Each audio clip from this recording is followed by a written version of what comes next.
Good morning, everyone. Welcome to our daily word today. Today is Wednesday, November 17th of the year 2020. Glad you could join me for our few minutes together as we share in our continued conversation about our daily word. It feels like fall and winter out today. I know it's not very cold, but boy, the dark clouds and just the whole feel of it feels like winter to me. So anyway, we're halfway through this week. So hope you're enjoying your week so far. I'm glad you could join me today. Sorry we missed yesterday, but I wasn't up for it, honestly, yesterday. Suffering from a migraine, but feeling much better today, actually. And at work for a bit, I have therapy at 1 o'clock, right in the middle of the day. I don't like physical therapy in the middle of the day, but it's 1 o'clock today, so it is what it is. If you want to play handbells or join the choir, we're going to start tonight. Handbells, I believe, are going to practice. Let me see if I can find it. Handbells are going to practice at 6:45, and the choir is going to practice at 7:30. So if you're interested in either playing a handbell or joining choir, tonight we're going to finally get started and begin with our Advent stuff. So you can join us for that. So the scripture for this morning comes from 2 Corinthians chapter 4, verses 16 through 17. These are powerful words that were given to the church in Corinth. Therefore, we do not lose heart. Though outwardly we are wasting away, yet inwardly we are being renewed day by day. For our light and momentary troubles are achieving for us an eternal glory that far outweighs them all. I often use this scripture at funerals sometimes, especially for a person who has endured a lot of pain, a lot of suffering. And I often use this as a reminder that though our bodies change, inwardly we're renewed. I had a lady, her name was Betty. She was a member of a church I served many years ago.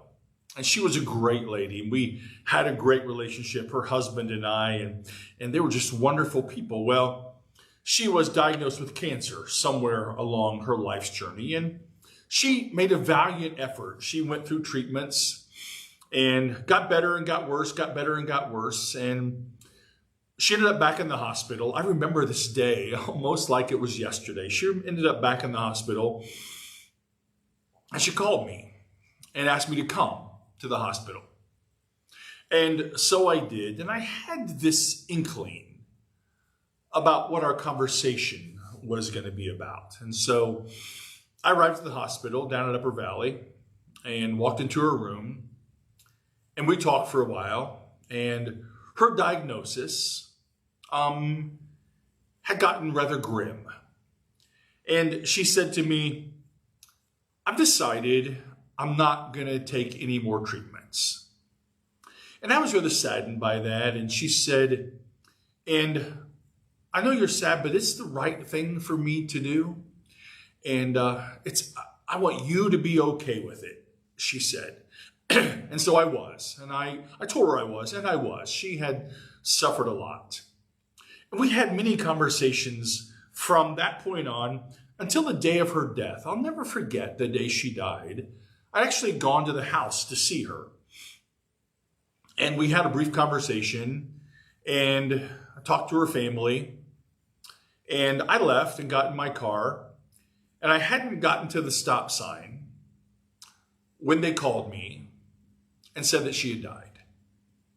We had many conversations throughout those many months about this very thing. That while indeed her outward nature, her body was wasting away, and she understood that and was okay with it and understood the ramifications of that, she also knew, because of her deep faith, that inwardly she was being renewed day by day, and her spirit never changed. So there are in our lives unavoidable pains and avoidable pains. And too often, we allow the avoidable ones to become unavoidable. We act out, we blame other people, we sometimes reciprocate in anger and frustration. We like to rationalize and push other people out of the way. Sometimes, though, it's true, our difficulty's unavoidable. Like it was for Betty, it was unavoidable. Circumstances are tough, and due to no fault of our own, we just find ourselves in difficult situations. And in our own struggles, and me included, we find struggles to make sense of these things that make us struggle the most. Things we just can't control in life, we struggle with the most. And then, of course, we have avoidable pain, things that we just bring on ourselves. We don't always deal with things the best that we could. But the scripture reminds us, as it did for Betty, that pain, no matter how it accompanies us in life, avoidable or unavoidable, the scripture says that these light and momentary troubles are achieving for us an eternal glory, that we grow from them, that we help to see these things in new ways, that for us, they help us develop character and intimacy with God and with other people. And when pain finds its way into our lives, I think sometimes we just have to make the choice, to acknowledge it truthfully. So we have all these things in our life, as Paul reminds the church in Corinth. Outwardly, we're all getting old, Outwardly, we're wasting away day by day. But inwardly, if we take Betty's approach of those many years ago, we're being renewed day by day. And her spirit, I say to you, and I'm reminded, her spirit never changed once. When we celebrated her life and had her funeral, while it was sad because she was a great person and had become a great friend, it was also a reminder for us that to live our best lives, the pain that we have, that we endure, that comes on us, avoidable and unavoidable, there are these opportunities for us to look deep inside of ourselves, to use our faith, that thing that I mentioned the other day about our faith, that our endurance, to let it finish its course in us, to help us grow stronger. When we embrace all of these things in our lives, somehow, and Betty knew it somehow, she knows it and knew it better than I do, even today, all these years later, that residing deep inside of us is the resurrection of the risen Christ. It resides in us, somewhere deep inside of us. And, in all the difficulties of life, all the struggles, all the worries, all the anxieties, even in the moments of these days, where we struggle with the pandemic and unsure of the future, as the weather begins to change. And when the weather changes and it gets cold and the snow comes, it changes our lives. It slows us down. For some of us, it makes us stay home. And that's a difficult thing. Paul reminds us that we shouldn't lose heart. Inwardly,